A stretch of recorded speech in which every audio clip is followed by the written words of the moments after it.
भारतीय कला का इतिहास कक्षा 12वीं।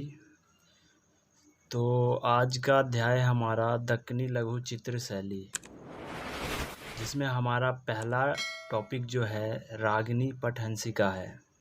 इनके चित्रकार अज्ञात हैं, इनके चित्रकार का पता नहीं है, तो इसमें अज्ञात आएगा। और दूसरा माध्यम है कागज़ पर जल रंग। समय 1590 से 95 ईस्वी। शासनकाल अहमदनगर। तकनीक टेम्परा। और संग्रह राष्ट्रीय संग्रहालय नई दिल्ली। तो अभी तक हमने जितने भी चित्र देखे हैं, ज़्यादातर उनमें जो माध्यम है हमारा और तकनीक और संग्रह जो है लगभग सेम आ रहे हैं। तो आप इन चीज़ों को ध्यान रखो कि ये 3 चीज़ें आपको लगभग हर चित्र में लिखना पड़ रहा है, तो ये चीज़ याद होना चाहिए। तो बाकी जो 3 बचते हैं वो चीज़ आपको याद करना पड़ता है। वो भी इसमें चित्रकार भी अज्ञात है, तो आपको इसमें चित्रकार का भी नाम याद नहीं करना पड़ेगा।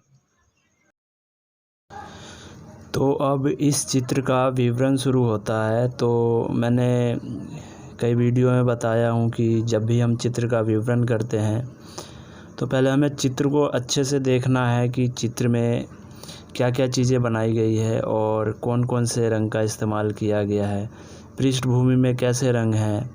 अगर पृष्ठभूमि में कुछ लिखा गया है तो हमें वो चीज़ें भी विवरण में लिखना पड़ता है। तो इन सब चीज़ों को पहले आपको चित्र को अच्छे से एब्जॉर्व करना होगा कि चित्र में क्या क्या है, वही चीज़ें हमें विवरण में लिखना पड़ता है। और थोड़ा बहुत जो बचता है वो जो भी इस चित्र का इतिहास होता है उसको लिखना पड़ता है। तो अब मैं इस चित्र का विवरण शुरू करता हूँ।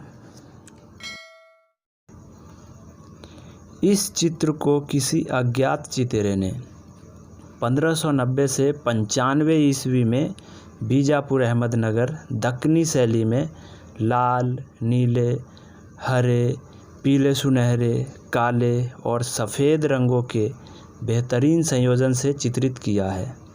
इस चित्र में भारतीय संगीत पर आधारित राग हिंडोल की रागिनी पटहंसिका को एक मंडप के बीच में आसन पर बैठकर वाद्य यंत्र बजाते हुए दिखाया गया है। आप चित्र के सेंटर में देखो तो आपको दिखेगा कि एक रानी है जिसका नाम है रागिनी पटहंसिका। वो एक गद्दे पे बैठी हुई है और वाद्य यंत्र बजा रही है। वह पूर्ण सुसज्जित नीले व पारदर्शी सफ़ेद वस्त्रों को धारण किए हुए आत्मविभोर मुद्रा में बैठी हुई है। 2 परिचारिकाएं जो नृत्यत मुद्रा में बाईं तथा दाहिनी ओर खड़ी है, उनके वस्त्र व रूप सज्जा बेहतरीन है। चित्र के अग्रभाग में एक हाथी का खिलौना व सुनहरे रंग का बर्तन रखा है। तो आपने देखा इस चित्र में जितने भी मानव आकृति हैं, मैंने उनके वस्त्रों का भी, वस्त्र हैं, आभूषण हैं, उन सब का मैंने विवरण किया हूँ। तो आपको भी चित्र में देखना है कि उसने किस तरीके का वस्त्र पहना है, कैसे वस्त्र हैं, किस रंग के हैं। तो आपको इन चीज़ों का भी विवरण करना है, ये बहुत ज़रूरी होता है। मंडप के अग्रभाग में सुंदर रंग बिरंगी ज्यामितीय आकृतियाँ दिखाई दे रही है तथा एक सुंदरी रंग का गुंबद चित्रित किया गया है। मंडप के पिछले भाग में 2 सुनहरे गुंबद तथा उनके बीच में एक नीला गुंबद है।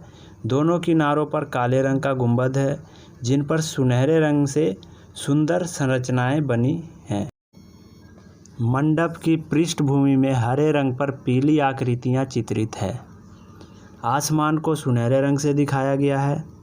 इसके दोनों ओर गहरे रंग से लेखन कार्य भी किया गया है। तो जब आप चित्र के सबसे टॉप पे ऊपर देखोगे तो आपको दोनों तरफ इसमें दिखाई देगा कि जो पीले रंग है, पीले रंग का पृष्ठभूमि, उसके ऊपर कुछ लेखन कार्य किया गया है। तो आपको यही चीज़ें देखनी है चित्र में और ये विवरण में ज़रूर लिखना है।